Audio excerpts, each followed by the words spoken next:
Hello guys, welcome to back my YouTube channel. मैं doctor Rajesh Kumar Tiwari आज फिर उपस्थित हुआ हूं एक नए टॉपिक के साथ। आज का हमारा टॉपिक है magnetic field due to infinite long wire. इसी को आप इनफाइनाइट लॉन्ग स्ट्रेट वायर भी कह सकते हैं। इससे पहले मैंने इलेक्ट्रोमैग्नेटिज्म में ही एक ऑरस्टेड लॉ और दूसरा बायो-सैवर्ट लॉ के बारे में बताया है। ऑरस्टेड लॉ या बायो-सैवर्ट लॉ के अकॉर्डिंग जब किसी करंट कैरिंग कंडक्टिंग वायर में करंट पास कराते हैं तो उसके चारों ओर क्या हो जाता है, एक मैग्नेटिक फील्ड प्रोड्यूस हो जाती है। बायो-सैवर्ट ने इसी का एक फार्मूला दिया था। करंट कैरिंग कंडक्टिंग वायर में जब करंट पास कराते हैं तो उसके चारों ओर एक मैग्नेटिक फील्ड प्रोड्यूस हो जाती है। ऑरस्टेड का तो एक्सपेरिमेंट लॉ था, कोई मैथमेटिकली एक्सप्रेशन नहीं दिया था, लेकिन बायो-सैवर्ट ने एक मैथमेटिकली एक्सप्रेशन दिया था। वो था dB equal to mu naught 4 pi IDL sine theta upon r square. ये जो एक्सप्रेशन था वो स्मॉल करंट एलिमेंट के लिए था। किसके लिए था? स्मॉल करंट एलिमेंट के लिए था। यानी जो मैग्नेटिक फील्ड है वो किसके लिए? स्मॉल करंट एलिमेंट के लिए वैल्यू निकाली गई थी। तो यहाँ पर भी हमें फिर स्मॉल करंट एलिमेंट सेलेक्ट करना पड़ेगा, तो उसके लिए हमें एक स्मॉल लेंथ लेनी हो। तो अब इसका एक्सप्रेशन निकालते हैं। Magnetic field due to infinite long wire. देखिए एक वायर है AB जिसकी लेंथ क्या है? AB। पॉइंट इस वायर के पॉइंट O से R पोजीशन पे एक पॉइंट P ले लेते हैं। इस पॉइंट P पर ही हमें मैग्नेटिक फील्ड फाइंड करनी है, लेकिन वो किसके लिए निकालेंगे हम? स्मॉल करंट एलिमेंट के लिए। तो स्मॉल करंट एलिमेंट के लिए क्या करना पड़ेगा? यहाँ P पॉइंट से एक वेरी स्मॉल एलिमेंट ले लेते हैं, वो क्या है? DL है। तो देखिए O से कोई एक पॉइंट C है, तो वहां से ये एंगल कितना बनाएगा? फाई। और DL स्मॉल एलिमेंट के लिए कितना होगा एंगल? D फाई होगा। इसके लिए क्या होगा? D phi. जो यहां एंगल बनेगा वो कैसा होगा? DL। इसके लिए कितना होगा? DL होगा। क्लियर है? अब देखिए इसको सॉल्व करने के लिए हम क्या करेंगे, यहां पर एक एंगल हम थीटा मान लेते हैं। क्लियर है? तो जब यहां थीटा एंगल मान लेंगे तो ये कितना हो जाएगा? 180 माइनस थीटा हो जाएगा। क्लियर है? और इस पर एक नॉर्मल डाल देंगे। यहां पर किस पर नॉर्मल डाल देंगे? D और P पर एक नॉर्मल डाल देंगे। C से एक लाइन खींच देंगे। ये क्या होगी? CN क्या होगी? DP पर एक परपेंडिकुलर लेंथ होगी। C पॉइंट से P पॉइंट के बीच की पोजीशन कितनी होगी? X होगी। आप देखिए पॉइंट P पर हम क्या करेंगे? P पॉइंट के लिए हम क्या करेंगे? एक मैग्नेटिक फील्ड के लिए फार्मूला लगाएंगे, और वो फार्मूला क्या होगा? बायो-सैवर्ट का फार्मूला क्या था? Mu naught upon 4 pi IDL sine theta upon r square. अब इसकी हेल्प से हम इसे निकाल लेंगे। तो देखिए एग्जाम में आपको कैसे क्या लिखना है, यहाँ पर हेडिंग क्या है? Magnetic field due to infinite long wire. Consider a straight wire of infinite length carrying a current I, जिसमें करंट क्या फ्लो हो रही? I। Calculate the magnetic field B at point P। हमें मैग्नेटिक फील्ड फाइंड करनी किस पर? Point P पर। R distance R from long straight wire, जो कि लॉन्ग वायर से उसकी पोजीशन कितनी है? R है। एज सोन फिगर, जैसा कि फिगर में आप देख रहे हैं। तो ये फिगर समझ में आ गया? फिर एक बार समझ लीजिए। AB ये स्ट्रेट वायर है, इसका एक स्मॉल एलिमेंट सेलेक्ट कर लेते हैं, वो क्या है? CD। इस वायर की, ये जो लॉन्ग वायर लिया है AB, इसका कोई एक स्मॉल एलिमेंट सेलेक्ट कर लेते हैं, वो क्या है? DL है। DL P पॉइंट पर एंगल कितना बना रहा? D phi. जबकि O से C के बीच में कितना एंगल है? फाई है। और C से पॉइंट हमने जो स्मॉल एलिमेंट लिया है उसका C पॉइंट से P पॉइंट के बीच की डिस्टेंस कितनी है? X है। सॉल्व करने के लिए हम क्या करेंगे, यहां पर एक एंगल थीटा ले लेंगे। ये एंगल कितना लेंगे? थीटा। तो देखो ये स्ट्रेट लाइन है, तो ये स्ट्रेट लाइन है, तो ये कितना हो जाएगा? 180 माइनस थीटा हो जाएगा। तो अब देखिए पॉइंट P के लिए मैग्नेटिक फील्ड का फार्मूला क्या होगा? According to Biot Savart law, B equal to dB equal to mu naught 4 pi I dl sine theta upon, यहाँ पर ये कितनी पोजीशन, देखिए यहाँ से ये कितनी पोजीशन x है, तो यहाँ पर क्या आ जाएगा? x आ जाएगा। और एंगल कितना होगा? ये देखिए कितना लिखा है एंगल, 180 थीटा लिखा है कि नहीं है? 180 माइनस थीटा है ना। देखिए यहाँ से यानी इस dl एलिमेंट की पोजीशन कितनी x है और ये एंगल कितना है? 180 माइनस थीटा। यही तो हम लोगों ने पढ़ा था बायो-सेवर्ट लॉ में इस तरीके से। यहाँ पर देखिए ये पॉइंट P है, ये एंगल थीटा ले लेते थे, यही एंगल तो लेते थे, और ये r पोजीशन लेते थे, उसके लिए तो ये फार्मूला था। तो देखिए ये एंगल इसके बराबर है, ये एंगल किस जगह पे? जैसे यहाँ थीटा लिखा तो ये एंगल कितना हो? 180 माइनस थीटा। और ये पोजीशन r है, तो देखिए यहाँ से यहाँ तक की पोजीशन कितनी x है, तो ये x आ जाएगा। ये फार्मूला लगाया है, क्लियर है? तो यहाँ पर देखिए क्या आ जाएगा, अब इस जगह साइन थीटा की जगह लगा देंगे 180 माइनस थीटा। क्लियर है? यहाँ तक समझ में आ गई बात। अब देखिए साइन 180 थीटा क्या होता है? साइन 180 माइनस थीटा क्या होता है? Sine theta. तो वैल्यू आ जाएगी dB equal to mu naught upon 4 pi I dl sine theta upon x, ये स्क्वायर है x स्क्वायर, तो यहाँ पर भी x स्क्वायर आ जाएगा। क्लियर है? इसको सॉल्व कर लेते हैं। तो सॉल्व कैसे करेंगे? ये देखिए ये क्या है? नॉर्मल है, ये यहाँ पर इस पर ये नॉर्मल दिया हुआ। तो ट्रायंगल आप ले लीजिए CND ले लीजिए, CND ले लिए। देखिए ट्रायंगल, इन ट्रायंगल क्या ले लें? CDN। CDN में ये देखिए कितना है? 90 डिग्री है, क्योंकि हमने नॉर्मल डाला था इस पर। CN कैसी है? नॉर्मल है। DN पर CN कैसी है? नॉर्मल है, तो यानी ये 90 डिग्री हो गया। एक और इंपॉर्टेंट पॉइंट याद रखना है आपको। पॉइंट क्या याद रखना है? कि जैसे ये एंगल थीटा है, तो ये एंगल भी थीटा होगा। ये एंगल थीटा, तो ये भी एंगल थीटा होगा। क्यों होगा ये एंगल थीटा? इसलिए होगा क्योंकि ये वेरी स्मॉल एलिमेंट है, वेरी स्मॉल एलिमेंट है। जैसे मान लीजिए स्ट्रेट लाइन है, हमने ये पॉइंट सेलेक्ट कर लिया, यहाँ पर ये एंगल थीटा है। अगर हम कोई इसी के पास ले लें, इसी के पास बिल्कुल नियरेस्ट ले लें, तो ये एंगल भी कैसा होगा? थीटा ही होगा, क्योंकि ये वेरी स्मॉल है। ये फिगर में दिखाने के लिए इतना बड़ा बनाया है, लेकिन रियल में ये पॉइंट बहुत ही इसके करीब है, यानी D पॉइंट जो है C के बहुत करीब है। तो अगर ये एंगल थीटा है, तो ये एंगल भी थीटा होगा। क्लियर है? तो देखिए यहाँ पर जब ये वाला ट्रायंगल लेंगे, तो ये थीटा एंगल हुआ, तो इस और ये 90 डिग्री, तो ये कैसे होगा? हाइपोटेन्यूस होगा। अब अगर हम इस फिगर को हम ऐसे ड्रॉ कर लें इस तरीके से, ये 90 डिग्री है, ये 90 डिग्री है, ये थीटा है, तो यानी ये DL है। देखिए ये DL दिया है, ये D दिया है, ये C दिया है, और ये कितना दिया? N। इसको हमने ऐसे बना लिया, यानी इस फिगर को हमने यहां बना लिया। अब देखिए ये अगर थीटा है, तो ये बेस है, ये परपेंडिकुलर, और ये क्या है? DL क्या है? हाइपोटेन्यूज है। क्लियर है?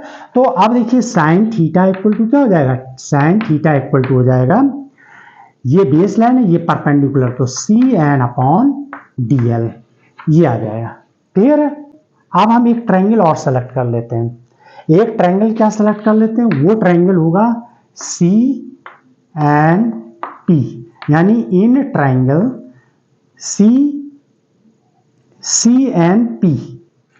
CNP ये वाला ले लिया। तो देखिए इसका एंगल कितना है? ये D5 दिया है। एंगल इक्वल टू क्या होता है? एंगल इक्वल टू क्या होता है? एंगल इक्वल टू क्या होता है? Arc by radius. Arc by radius, ये फार्मूला आपने 9th क्लास में पढ़ा होगा। तो देखिए इसके लिए ये आर्क है, यानी आप लोगों ने ऐसे पढ़ा होगा ये फार्मूला। ये पढ़ा कि नहीं पढ़ा? ये एंगल थीटा होता था। अगर ये एंगल कोई भी मान लीजिए ये एंगल अल्फा है, और ये आर्क है, और ये रेडियस है, तो क्या फार्मूला लगाते थे? आर्क बाई रेडियस ही तो लगाते थे। Angle equal to arc by radius है। तो एंगल यहाँ पर कितना है? D5 है। आर्क कितना है यहाँ पर? ये कितना है यहाँ पर Cn के इक्वल है, Cn लिख दीजिए। रेडियस कितना है यानी ये x है, तो यहाँ पर ये x लिख दीजिए। क्लियर है? देखिए यहाँ से यहाँ तक ये कितना है, रेडियस की तरह तो काम कर रहा है, यानी C से P के बीच की पोजीशन कितनी है, x है लिख दिया। तो यानी Cn इक्वल टू क्या हो जाएगा, Cn इक्वल टू हो जाएगा d फाई और x के बराबर। क्लियर है? वो Cn की वैल्यू उठा के यहाँ पुट कर दीजिए। ये Cn की वैल्यू है, d फाई x लिखा है, यहाँ पुट कर दीजिए। तो क्या हो जाएगा, x d phi upon dl या गया, और ये क्या हो जाएगा साइन थीटा। अब ये साइन थीटा की वैल्यू उठा के इसमें पुट कर दीजिए। ये जो वैल्यू है हमने पूरी यहाँ पर देखिए, हमने लिखा था इन ट्रायंगल CDN, तो ये हमने पूरा यहाँ सॉल्व कर दिया। तो अब ये यहाँ लिखने की जरूरत नहीं है। अब साइन थीटा की वैल्यू ये पुट कर दीजिए इसमें। तो ये साइन थीटा की वैल्यू उठा के इस जगह पुट कर दीजिए।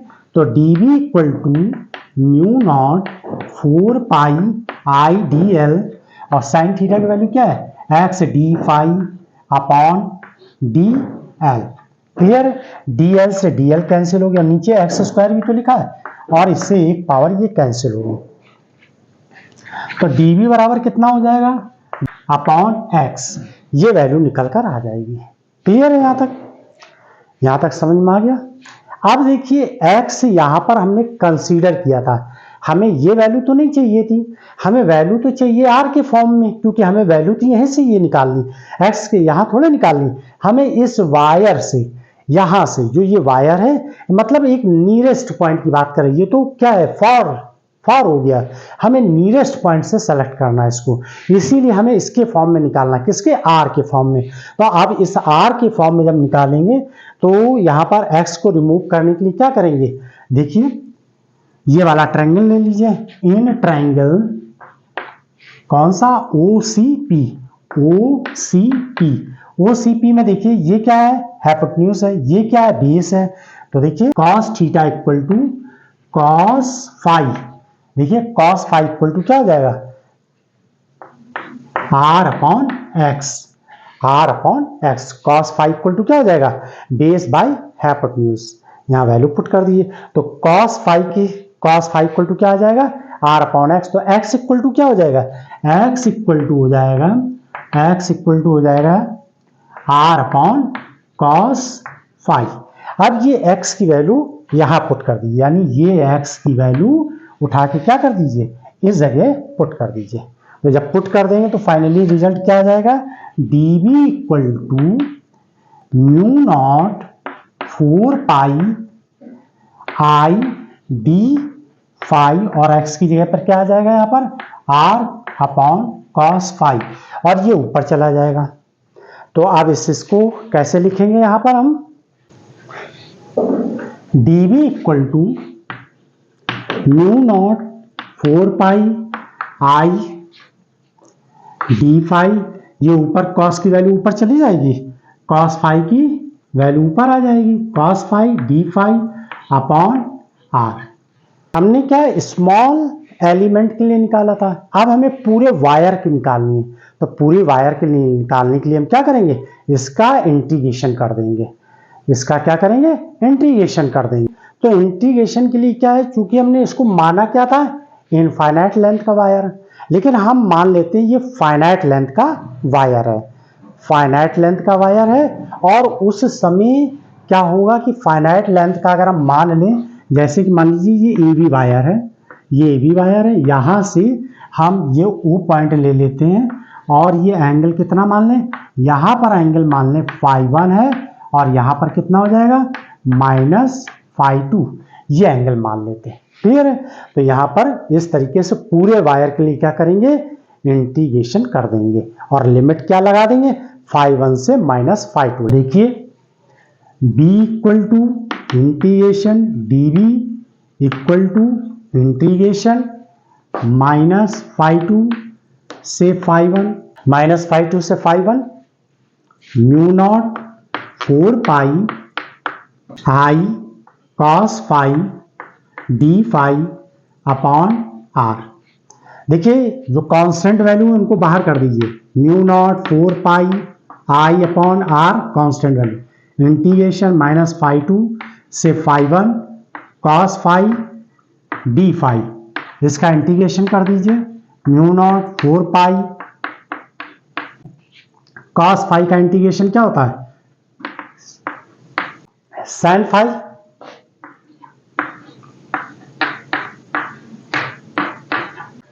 ये लिमिट लगा देंगे, clear, mu naught 4 pi I upon are sine phi 1 minus sine minus phi 2, ये अपर लिमिट और लोअर लिमिट लगा देंगे। देखिए माइनस साइन माइनस थीटा क्या होता है, माइनस साइन थीटा होता है, तो ये माइनस माइनस क्या हो जाएगा, प्लस हो जाएगा।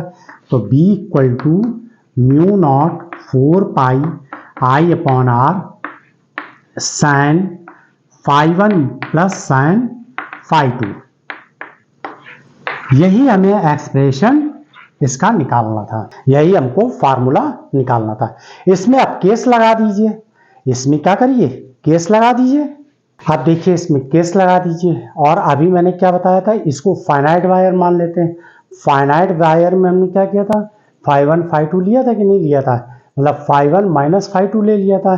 अब इसको हम वापस इनफाइनाइट में कर दें, तो केस लगा के इसको कैसा बना दें, हम इनफाइनाइट बना दें। तो देखिए केस फर्स्ट में क्या होगा कि जब phi 1 equal to 90 degree and phi 2 equal to 90 degree, यानी दोनों 90 डिग्री कर दिए। दोनों 90 डिग्री का मतलब क्या हो गया कि मतलब इस तरीके से पैरेलल हो जाएंगे, यानी ये वायर इस पॉइंट के कैसे हो जाएगा, पैरेलल हो जाएगा। क्योंकि देखिए अगर हम 90 डिग्री, ये ऐसे है, और अगर हम 90 डिग्री यहाँ पर ये पॉइंट ऐसे ले लें, 90 डिग्री ये 90 डिग्री ये, तो ये पैरेलल हो गए एक दूसरे के, नहीं हो गए, यानी इसका मतलब ये इनफाइनाइट हो गया। तो हमें इनफाइनाइट के लिए निकालना था, तो हम क्या करेंगे, इसमें जो है दोनों जगह 90 डिग्री, यानी फाई 1 और फाई 2 की जगह क्या करें, 90 डिग्री पुट कर देते हैं। तो क्या केस आ जाएगा, b equal to mu naught 4 pi i by r, तो ऐसे रहेगा।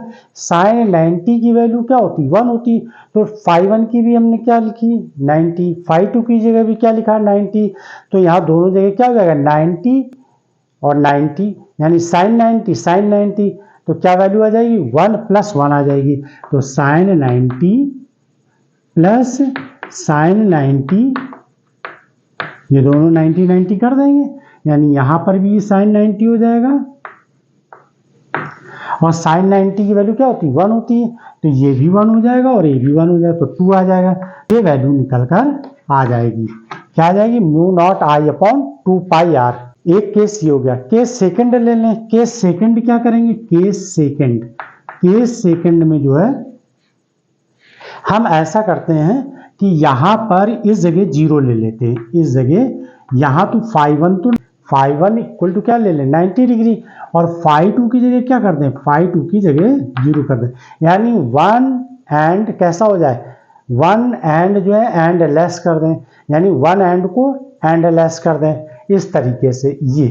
तो यहाँ फाई 2 इक्वल टू 0 पुट कर देंगे। तो अब अगला केस क्या होगा, जिसमें फाई 1 इक्वल टू 90 है, लेकिन सेकंड वाला क्या फाई 2 इक्वल टू 0 है। तो इस केस में जब फाई 1 इक्वल टू 90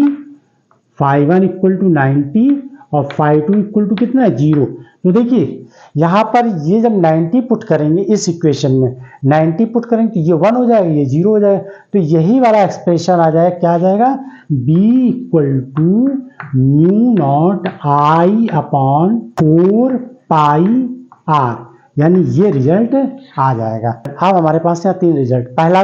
पहला रिजल्ट क्या है, mu naught 4 pi I upon are sine phi 1 plus sine phi 2, पहला रिजल्ट। दूसरा रिजल्ट क्या है, b equal to mu naught I upon 2 pi R, कब, जब फाई 1 फाई 2 90 डिग्री पुट कर दिया। तीसरा केस क्या है कि जब एक 90 डिग्री और दूसरा यानी फाई 1 90 डिग्री है और फाई 2 कितना है 0, तो उस केस में क्या आ जाए, b equal to mu naught 4 pi I upon R. Clear है। और इसकी यूनिट क्या होगी, इसकी यूनिट होगी newton by ampere into metre. Clear है। तो अब आप इसका स्क्रीनशॉट ले लीजिए। अब देखिए फार्मूला निकाल लिए थे हम लोगों ने, 3 फार्मूले निकाले थे यहाँ पर, तो जिसमें मेन फार्मूला क्या था, B equal to mu naught upon 4 pi I upon R bracket sine phi 1 plus sine phi 2। अब इसका डायरेक्शन कैसे पता लगाएंगे, स्ट्रेट वायर में करंट फ्लो हो रहा होगा तो उसका डायरेक्शन क्या होगा। तो देखिए अगर हम यहाँ पर देखें इस तरीके से, ये कंडक्टिंग वायर है इनफाइनाइट लेंथ का, हमें इसका डायरेक्शन फाइंड करना है कि मैग्नेटिक फील्ड का डायरेक्शन किधर होगा। अब हमें ये पता लगाना है कि इसका डायरेक्शन क्या होगा। तो देखिए पहला तो हम क्या ले लेते हैं, राइट हैंड का थंब लॉ। तो इसके अकॉर्डिंग क्या, देखिए करंट ये है, तो जब हम इस साइड लेंगे, इधर इस साइड लेंगे तो डाउनवर्ड हो जाएगा। तो इस साइड अगर देखेंगे तो मैग्नेटिक फील्ड कैसी होगी, डाउनवर्ड होगी। ये क्रॉस साइन ये रिप्रेजेंट करता है कि बोर्ड के अंदर यानी प्लेन पेपर के इनसाइड यानी अंदर जाती हुई लाइन होगी। और जब हम इधर की ओर देखेंगे, यही चीज अब इस साइड आएंगे तो देखिए बाहर आ रही कि नहीं आ रही, देखिए ये करंट का अंगूठा क्या है, करंट का डायरेक्शन बता रहा है, तो ये क्या होगा, अपवर्ड डायरेक्शन होगा। तो ये जो है बाहर यानी बोर्ड के बाहर आ रही। अगर आप जैसे कॉपी लिए बैठे तो कॉपी में देखिए, जैसे ये कॉपी है, अब कॉपी में ये लाइन आपने ड्रॉ करी यानी करंट ऐसे भेजी, तो इस कंडीशन में अंगूठा रखेंगे तो नीचे की ओर जा रही नहीं, यानी कि करंट जो है, करंट के ये कैसे होगी, कॉपी के कैसे होगी, कॉपी के प्लेन के परपेंडिकुलर यानी अंदर की ओर होगी। और जब हम इस साइड लेंगे तो क्या होगी, ऊपर की ओर हो जाएगी। तो जैसे फिंगर मूव होती हैं, जैसे फिंगर मूव्स होती हैं उसी तरीके से फिंगर मूव्स कराते हैं यानी कर्ल कराते हैं, वही डायरेक्शन मैग्नेटिक फील्ड का डायरेक्शन होता है। एक तो ये तरीका हो गया, इसको हम कार्टेशियन की भी हेल्प से निकाल सकते हैं, कार्टेशियन प्लेन की हेल्प से भी निकाल सकते हैं। यहां पर देखिए हमने अभी फार्मूले, ये जो फार्मूला लिखा वो उसके लिए मैग्नेटिक फील्ड यहां पर निकाली थी, फिगर के अकॉर्डिंग जो फार्मूला निकला और मैग्नेटिक फील्ड इस पॉइंट की निकाली, और वो क्या थी, यहां से आर पोजीशन पे, और करंट क्या थी, ये फ्लो हो रही थी। अब इसी को हम कार्टेशियन फॉर्म में निकाल लेते हैं। ये क्या है, एक्स एक्सिस है, यानी कि ये आर हो गए, ओरिजिन से आर, यहां पर ये ओरिजिन पॉइंट था, फिगर में देखिए ये ओरिजिन है, ये भी ओरिजिन है।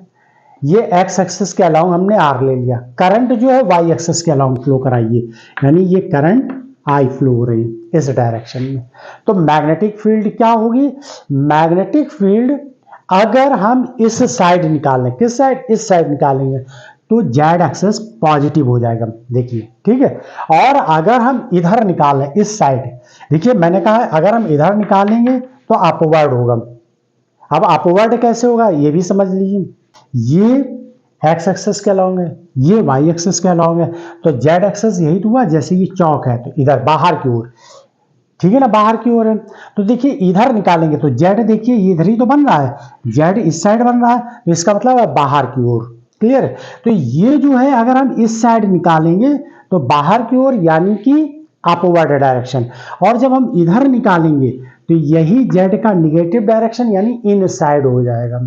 यानी अगर वाई एक्सिस के अलोंग करंट फ्लो हो रही है, यहां पर आर पोजीशन पे फाइंड करना है, तो वो जेड यहां पर ऐसे बनेगा इस तरीके से। तो ये मैग्नेटिक फील्ड का डायरेक्शन कैसा होगा, इनवर्ड होगा।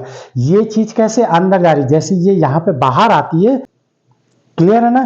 तो ये जो पोजीशन 3D में देख रहे हैं वो क्या है, इनसाइड की, और ये क्या है, आउटसाइड की।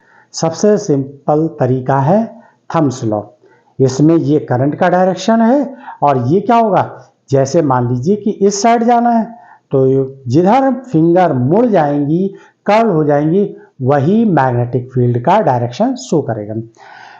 अगर करंट इस तरीके से जा रही है तो इसका मतलब है ये थंब रूल है, ये थंब है, तो यानी इनसाइड यानी ये अंदर की ओर है, और अंदर की ओर है तो इसे क्रॉस बना दीजिए, और ये देखिए घूम के ऐसे बाहर आ रही है तो ये क्या हो जाएगी, अपवर्ड हो जाएगी, क्लियर है।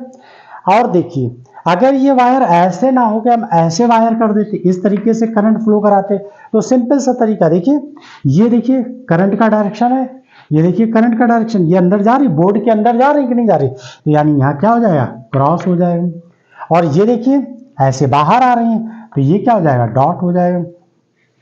डॉट किसको रिप्रेजेंट करता है, अपवर्ड को। ये किसको शो करता है, इनवर्ड को। इसके बाद अगला वीडियो जो मेरा होगा वो न्यूमेरिकल्स का होगा, इसी के बेस पर होगा।